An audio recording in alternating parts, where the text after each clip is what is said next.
My name is Sam Alberts, Samalberts. No space in between those two. It's one word. It's one name. It's like Madonna. Like Prince or something, yeah. I'm Josh Mazour. It's Joshmazour. And I'm Joey McGill, Joey space McGill. Big M, little C. Yeah, big M. Awesome. Yeah, big M, little C, big G.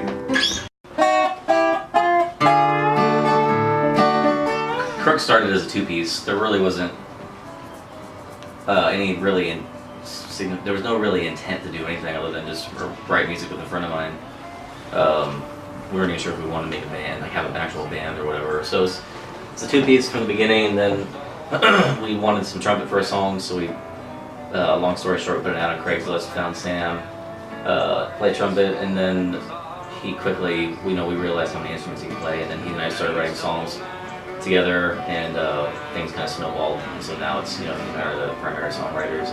I lost two good friends and got a sad old country song. For Crooks for live, I play the lead guitar, the mandolin, the banjo, and the trumpet. And I play a Reverend guitar. It's not like one of your huge manufacturers, but they've got a lot of people that play their instruments, and it's a cool gold sparkle top guitar. I switched it out with some Surf 90 single coil pickups to kind of make it sound a little bit like an old Telly, and I really like it. It's modeled, it's a flat top acoustic. It's modeled after the acoustics, kind of Gibsons from the 1930s. Yeah. That kind of like the old cowboy guitar, which is just smaller sized, shorter scale acoustic guitars. Spruce top with mahogany back and sides and neck, and it's pretty nice. It's built just for me, so I love it. Well, I play bass with Crooks. I guess I play a little bit of guitar, but mostly just for songwriting. These guys know everything about their guitars. I got like a $99 Yamaha guitar that's out in my car right now. That's pretty much the extent of how far I pursue guitar. But in terms of bass, it's definitely the largest instrument, the most cumbersome instrument to carry around. These guys never help me carry it, so I gotta hold that against them. Yeah. But you can't be too mad at them. It's not the most glamorous instrument in the world, but it sure does look cool up on stage. So we need all the help we can get in that category.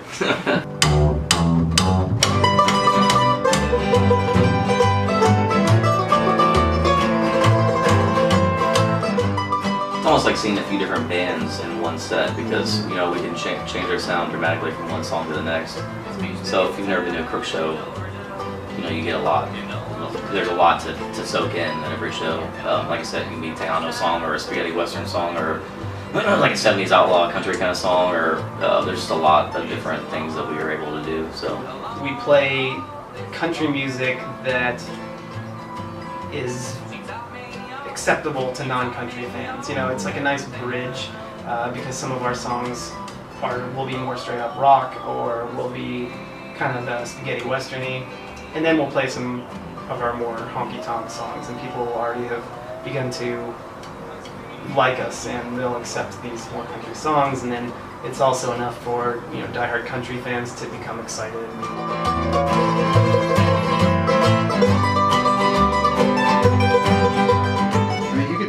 You could easily be playing a show with like 20 or 30 people, everyone's sitting around just talking to each other. We go up on stage, and then they're still talking to each other for the first, like say we're playing New Mexico or something like that, they're still talking to each other. But then the second that accordion opens up and the trumpet opens up too, like their heads start turning, you see like this sort of a light in their eyes almost, and that's like the most empowering thing I feel like for us as musicians, is just to have that moment where you can see the crowd finally engage in your music and be just as excited about it as you are. my sweet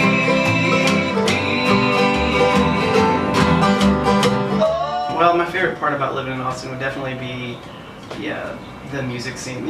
What there is to do any given evening here. Mm-hmm. So Yeah.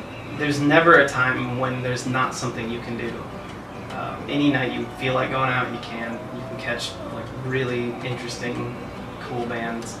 Here, not only do you get to go out and see all your friends' bands play, you get to go see great acts at relatively small venue. I can dig up a band that I've always enjoyed and find them playing somewhere like, as small as like Mohawk or like Red 7 or something like that. So I agree with Sam on that one, just that there's always something to do. So, and the tacos are great too. Tacos too.